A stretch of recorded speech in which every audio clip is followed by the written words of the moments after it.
You have no idea where the Fabergé eggs, once gifted by Russian emperors to their wives and mothers, actually ended up.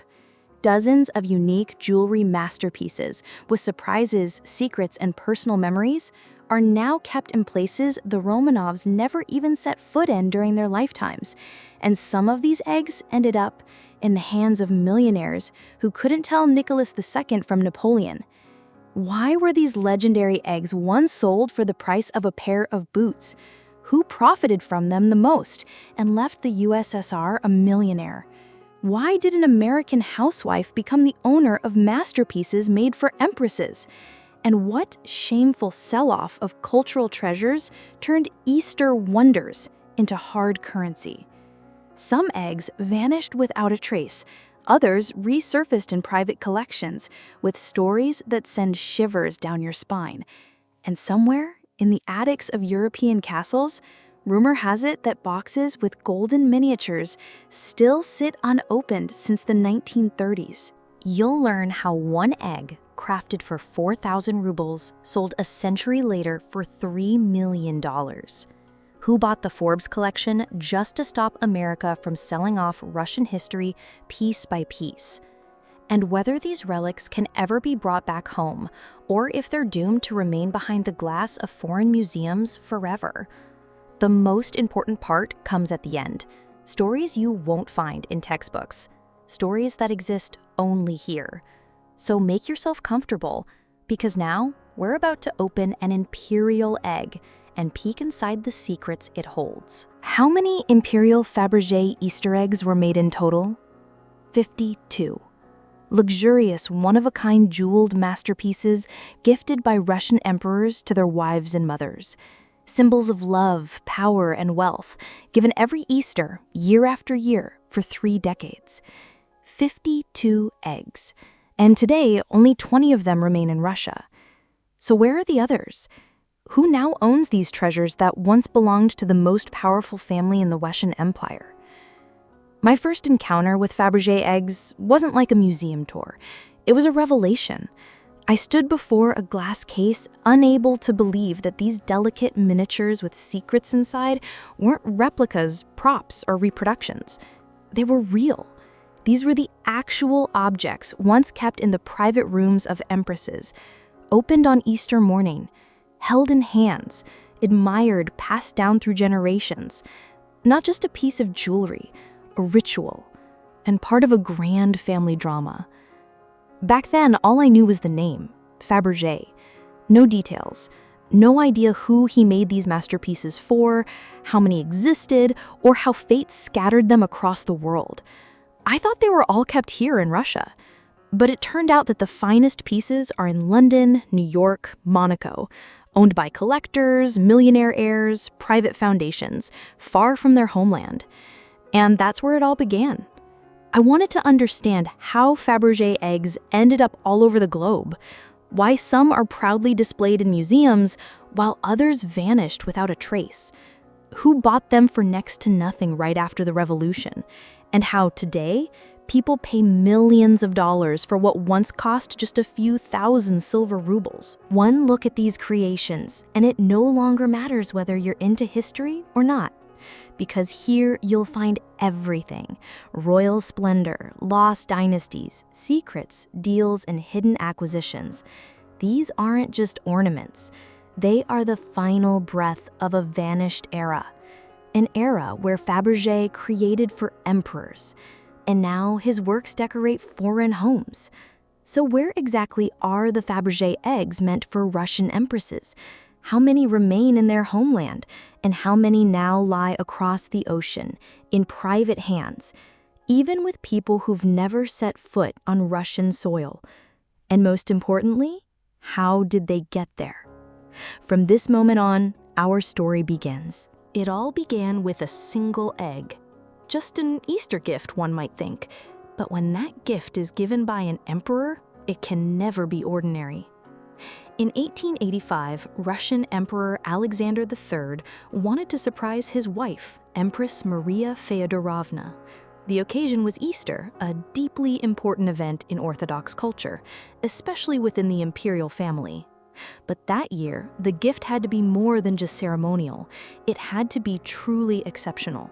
So Alexander turned to a jeweler already renowned for his impeccable taste, Carl Fabergé. The result exceeded all expectations. The first imperial egg was called the hen egg. On the outside, smooth white enamel, elegant minimalism. But once opened, it revealed a true marvel, a golden yolk. Inside the yolk, a tiny hen with ruby eyes, and inside the hen, a miniature imperial crown, and a delicate ruby pendant. This wasn't just a trinket, it was a perfect jewel box performance, all in one piece. A multi-layered surprise, exquisitely crafted and thought out to the finest detail. The Empress was delighted. Alexander impressed. And from that moment, it was decided. Every Easter would bring a new egg, a new story, a new masterpiece. Thus began a tradition unlike any other in the world. Easter in the Romanov household became a time not only for prayer and candles, but for dazzling art. Carl Fabergé was named supplier to the imperial court, and his workshop was given carte blanche to pursue the boldest ideas. After Alexander III's death, the tradition was carried on by his son, Nicholas II, but he took it even further. From then on, 2 eggs were made each year, one for his wife and one for the Dowager Empress, his mother. 2 eggs annually, 2 unique masterpieces, all handcrafted at the highest level and kept secret until the very last moment. Nicholas didn't just commission ornaments, he commissioned miniature stories, narratives that reflected key moments in the life of the royal family, coronations, births, travels, childhood memories. Each egg was a personal chronicle of the dynasty, told in gold, diamonds, enamel, and imagination. A holiday filled with spiritual meaning gradually became a luxurious display of imperial emotion. These eggs weren't just gifts, they were messages, letters without words, and each one held a secret inside. The tradition continued until 1916 and ended abruptly. The revolution swept away the throne, the dynasty, the empire itself. But the eggs remained, tiny jewel boxes of a great era, scattered pieces of the Romanovs' legacy across the world. And now, we search for their traces, one by one. Masterpieces born of love and Easter, and ending in secrets, deals, and a race for millions. Next, who else, apart from the imperial family, did Fabergé trust to receive such astonishing gifts? Fabergé became the ultimate symbol of imperial Easter, but luxury knows no borders, and at some point, those jeweled eggs crossed the lines of royalty into a world where titles meant little and money meant everything. Big money. One of the first such stories was a drama of love and gold. Varvara Petrovna Bazanova, heiress to the Irkutsk gold mines, not just rich, fabulously rich, so much so that her name was known in both capitals, though she was born in Siberia. Her husband, Alexander Kelk, was a first guild merchant of German origin, and to keep the attention of his dazzling wife, he decided to do something truly extraordinary. He commissioned Fabergé to create a whole series of Easter eggs, not 1, not 2, but 7. 7 unique, expensive, refined masterpieces presented to Varvara over the years.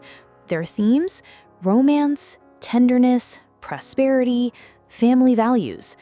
Behind the gleaming surfaces was a desperate attempt to preserve love. In the photos from that era, Varvara gazes into the lens with a serious, even slightly melancholy expression. In one hand, her young daughter. In the other, a pair of gloves. A woman who could afford anything, but who ultimately received the most elusive gift of all, the title of the only woman in history with her own private Fabergé egg series. Then came the names that need no introduction.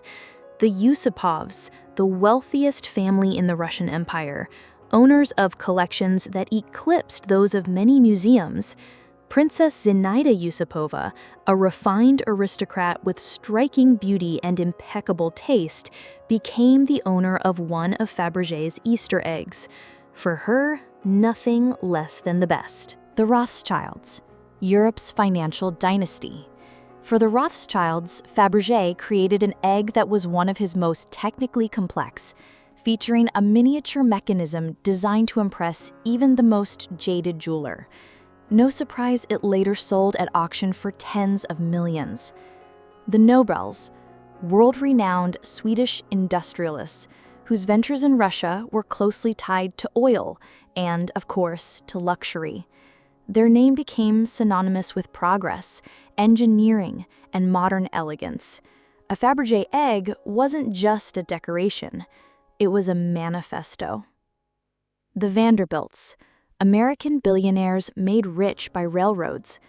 At a time when the U.S. was drowning in waves of new wealth, Fabergé made his way there too. The Duchess of Marlborough, a member of the Vanderbilt family, received from him a pink enamel egg with a serpent-wrapped clock inside. Eastern style, a symbol of time and power. Extravagant, rare, incredibly expensive. And here's the paradox. All these women, so different in background, speaking different languages, living on different continents, were united by one thing: the desire to possess what once belonged only to empresses. In this way, Fabergé eggs stepped beyond the borders of the Russian throne and became a global language of the elite. Each egg was a statement of taste, of wealth, of status, not just a gift, a key to the most exclusive of clubs, those who could afford the impossible. But how did some of these eggs end up in the museums that Russia no longer has any ties to? That is coming up next. So, 52. That's how many imperial Fabergé eggs were created for the Russian emperors. 40 years of jewelry magic, 31 of which followed an unbroken tradition within the Romanov dynasty. Each egg is unique, no duplicates. Each crafted in a different technique from different materials, each with a different fate. And here's the big question: how many have survived and where are they now? The answer may surprise you, because only a third of this collection remains in Russia, just 20 imperial eggs in total. Of those, 10 are kept in Moscow in the Kremlin's armory chamber. This is the official state collection, the one inherited by the Soviet Union after the revolution. Here you can see some of the most iconic eggs, those dedicated to the coronation of Nicholas II, the Romanov Jubilees, and key historical events. Another 9 eggs are in St. Petersburg, in the private Fabergé Museum. This is the famous collection that was once owned by the Forbes family, who had assembled the largest group of imperial eggs outside of Russia. The Forbes collection was sold to a Russian businessman whose name is not officially disclosed, but thanks to him, these eggs returned to St. Petersburg, not to a government museum, but to a public one. Today, that museum has become a key destination for anyone who wants to see Fabergé's masterpieces not behind the veil of history, but in real life. And one more egg, a lone survivor, is kept in the Fersman Mineralogical Museum in Moscow. The museum's collection is unique in its own right, and the Fabergé egg there is more of an exception than a rule. But it's there, and it's authentic. Now, picture this. Only 20 eggs out of 52 remain in the country. That's less than half. In fact, not even half of a half when you consider Fabergé's full legacy, which also includes non-imperial eggs created for private clients. The rest have scattered to the USA, the UK, Monaco, Switzerland, Germany, into private collections and to unknown owners. Some have vanished without a trace. Others surface at auctions once in a decade, only to disappear again into locked rooms and guarded safes.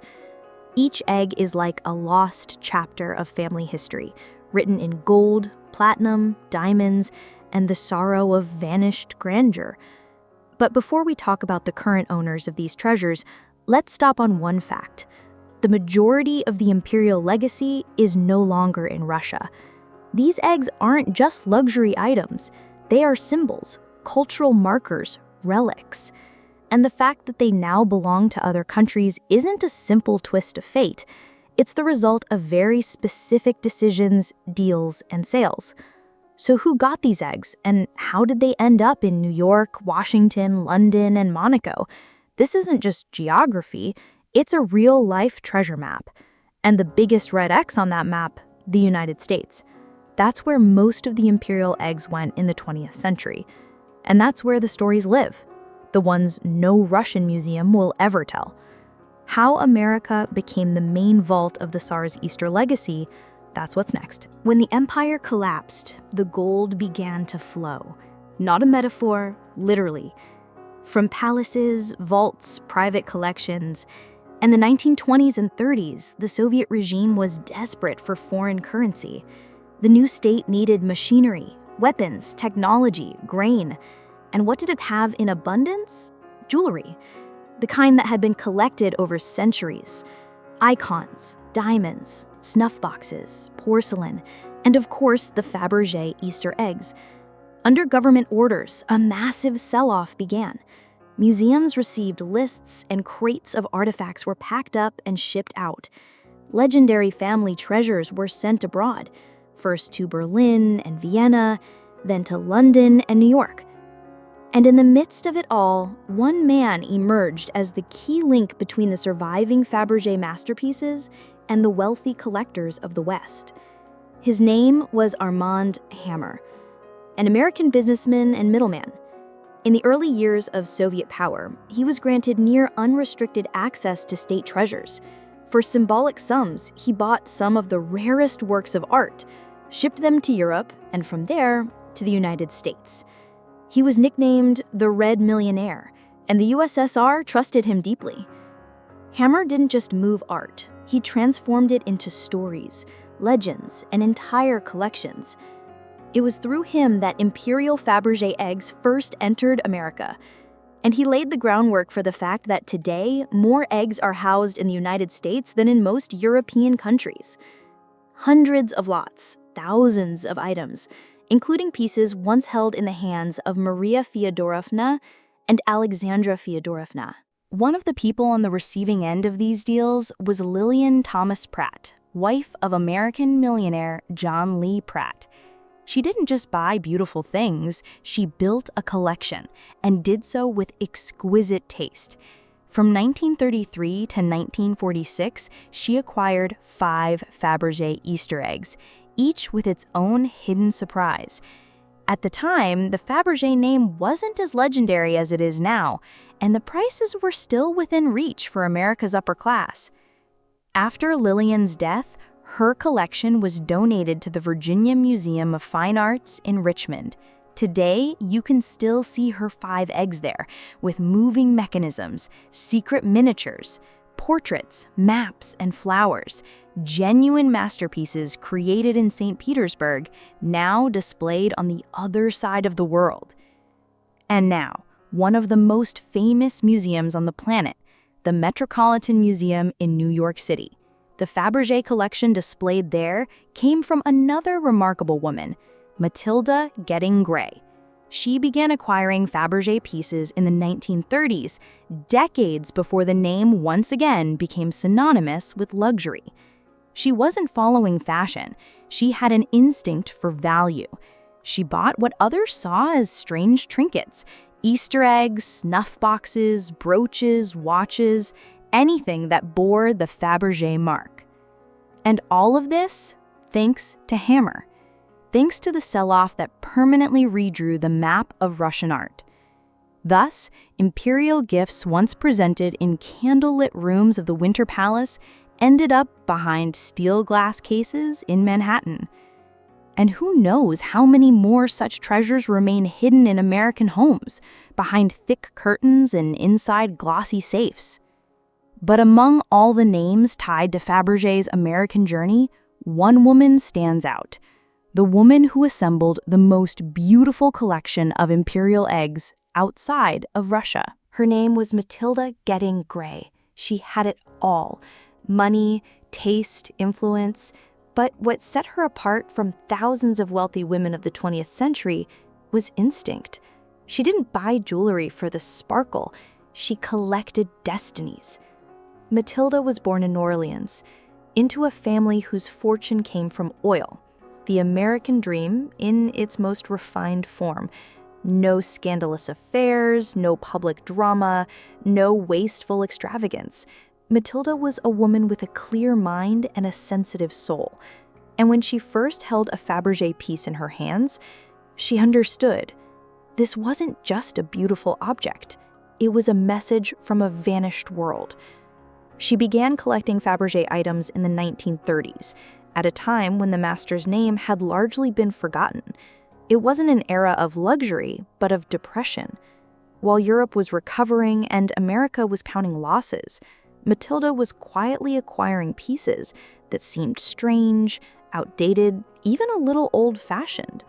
But she saw something others didn't: artistry, craftsmanship, genius, and above all, tragedy. Every egg, every locket, every snuff box wasn't just a possession to her. It was a story. Everything she bought had a biography: where it came from, who owned it, how it ended up on the market. Her collection wasn't just a group of objects. It was a mosaic of lives. Matilda didn't flaunt her purchases. She didn't show them off in magazines or build a museum in her home. She simply kept these treasures carefully, respectfully, as a guardian of forgotten heritage. That's why today, her collection is considered one of the finest Fabergé collections outside of Russia. She was ahead of her time. Decades before the Fabergé name would once again echo through auction halls and Hollywood stories, Matilda already knew these items would regain their glory. She bought from Armand Hammer, from private dealers, from the heirs of exiles, sometimes directly, sometimes through intermediaries, and always to preserve. Not to resell, not to rewrite, to preserve. Today, a significant portion of her collection is housed in the Metropolitan Museum of Art in New York. There, among the canvases of Titian and the bronzes of Rodin, her Fabergé eggs still shimmer. Real, authentic, imperial. But what exactly is in this collection? What stories did she preserve in gold and enamel? That, in the next chapter. Among all the imperial eggs that found their way into Matilda Gray's collection, one holds a particularly special place: Danish palaces. Even at first glance, it appears modest, but beneath its enamel lies an entire family drama and a stunning piece of revolutionary arithmetic. This egg was created in 1890 for Emperor Alexander III. He commissioned it for his wife, Empress Maria Fyodorovna. She had once been a Danish princess, born Dagmar, and all her life she cherished her bond with her homeland. That's why inside the Danish palace's egg was a miniature screen featuring watercolor depictions of places dear to her heart, the Danish castles where she had spent her childhood and youth. On the outside, a gleaming gold shell, adorned with pale enamel and fine engraving. But the real magic is inside. When the egg is opened, a small theatrical screen emerges, revealing images of Fredensborg Palace, Amalienborg Castle, and other symbols of her distant homeland. This wasn't just a mechanical trick, it was a visual bridge between two worlds, Scandinavia and Russia. After the revolution, the egg was listed as a non-liquid asset, not because it lacked value, but because it was too personal. Yet even that didn't save it from the sale of the century. In 1930, it was sold, along with other imperial relics, to Armand Hammer's gallery. The price still shocks today: 1,500 rubles for 12 eggs, less than 130 rubles apiece, the price of a pair of boots. But just 5 years later, the same gallery sold Danish palaces for $25,000. And so began the egg's journey from empress to New York display case. The buyer was Nicholas H. Ludwig, a collector and philanthropist. His passion for art was more than a hobby. Ludwig didn't just own the egg, he exhibited it, studied it, documented it. Thanks to him, the egg didn't disappear into private obscurity, but lived a public life. He kept it for decades, never offering it for sale. Then, in the mid-20th century, the egg found its way to Matilda Gray. The exact details of the transaction are unknown. Perhaps it was a private deal, perhaps an auction. But one thing is certain. In her hands, the Danish palace's egg found its final owner, and perhaps its most sensitive one. Matilda didn't alter the case, didn't restore the mechanism, didn't change the box. She left everything as it was, as if preserving not only the object, but every pair of hands that had held it, from the imperial jeweler, to the gallerist, to the collector, and finally to her. This egg became the symbol of the entire collection, fragile, yet alive, simple at first glance, but filled with emotion, geography, and the drama of a century. And coming next, even rarer pieces, one of them dedicated to the distant Caucasus, and a young Grand Duke who spent his final years there. Inside every Fabergé egg is a story, not just a beautiful one, a living one, sometimes joyful, sometimes heartbreaking. And in Matilda Gray's collection, 3 eggs stand out, each carrying a tale of fate, memory, and love that even gold can't hide. The first, the Caucasus egg. Created in 1893, it is tied to one of the most touching chapters of the imperial family. Alexander III commissioned this egg for his wife, Maria Feodorovna. It was dedicated to their son, Grand Duke George Alexandrovich. George was the emperor's second son and once considered the heir to the throne. But the young man was diagnosed with a serious lung disease. To help him recover, he was sent to Abastumani, a secluded spot in the Caucasus, known for its healing climate. Far from the capital, he lived in quiet isolation, healing, walking through the mountains, writing letters to his family. The empress missed her son deeply, and so Alexander decided to give her a gift filled with the memories of the place where their beloved George now lived. The exterior, transparent enamel and carved rock crystal. Inside, miniature hand-painted landscapes of the Caucasus. A house, a river, mountains, all life-size just in miniature, captured within the egg. This wasn't just a gift. It was a way to be close when the one you love is far away. Next in Matilda's collection, the Napoleonic egg. Year of creation, 1912. It was commissioned by Nicholas II to mark the centennial of the Battle of Borodino, one of the most symbolic battles of the War of 1812. But the egg wasn't for him. He gifted it to his mother, the Dowager Empress Maria Feodorovna. At first glance, a shining cylinder with exquisite gilding, decorated with imperial eagles and laurel wreaths.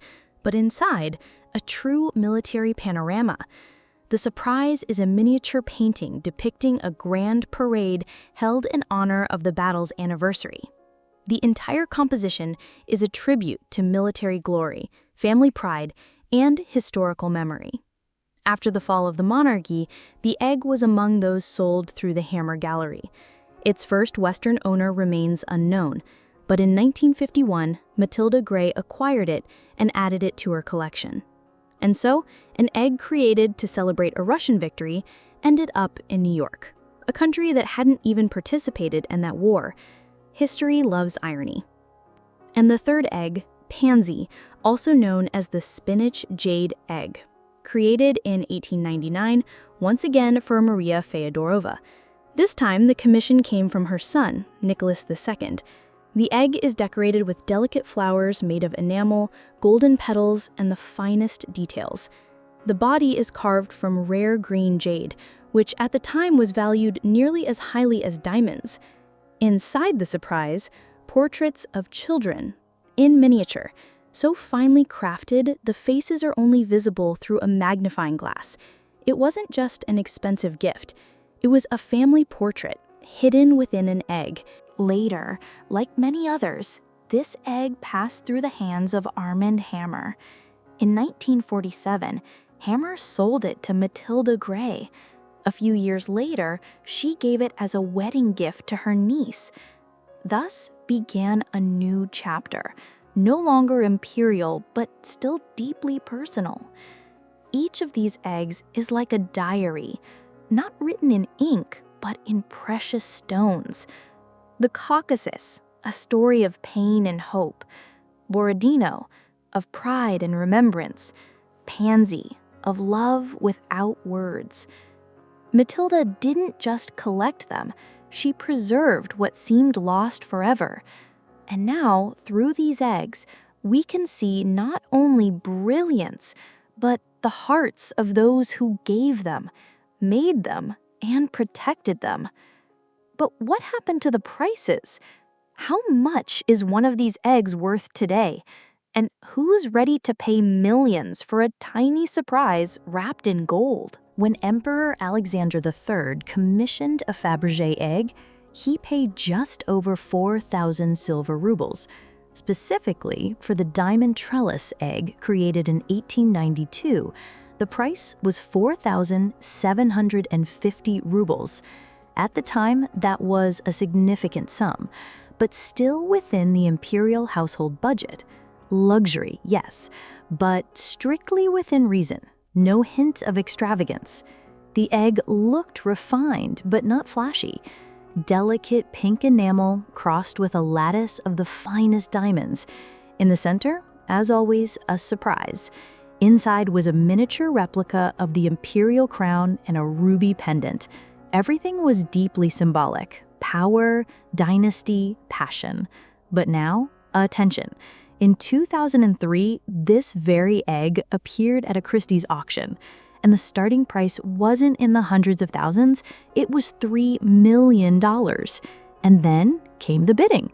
No fanfare, no flashes, just a nod, and the price climbed even higher, from 4,750 rubles to millions, a single leap spanning a century.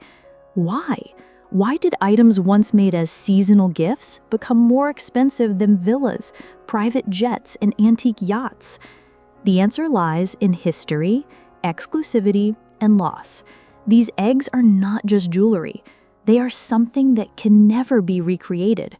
No modern jeweler, no matter their resources, can craft a new Fabergé egg, because each original is tied to a specific story, a name, a moment, a fate. These aren't just objects, they are unique time capsules. Now let's go back to the man who first sensed their hidden value, Armand Hammer. He was buying imperial relics for pennies, sometimes at the price of raw materials, with no regard for craftsmanship. He was given lists, selected items, processed deals, exported them, and then resold them for tens, sometimes hundreds of times more. An example? He once bought a dozen eggs for 1,500 rubles, about 125 rubles each. 5 years later, one of those eggs sold for $25,000. The profit? Unthinkable. But even he could hardly imagine that a century later, those same eggs would be selling for millions, and not always publicly. Because today, Fabergé eggs are not just luxury objects. They've become symbols of national wealth. For some, a source of pride in their history. For others, a chance to reclaim what was lost. And for a few, a top-tier investment. Buy one egg, and you acquire a historical artifact, a cultural flag, an icon for an entire generation of collectors. No surprise, then, that some governments, museums, and private foundations are actively hunting for these eggs. When one becomes available, a battle begins. Sometimes quiet through back-channel negotiations, sometimes open on the auction block. Today, the name Fabergé is no longer just a synonym for luxury. It's a badge of elite status, cultural, historical, financial. But something important has happened. Some of these eggs have returned home, not to the Kremlin, not to the Hermitage, but to a private museum opened in St. Petersburg. And that's where you can now see one of the largest Fabergé collections in the world. How did it get there and who owns it now?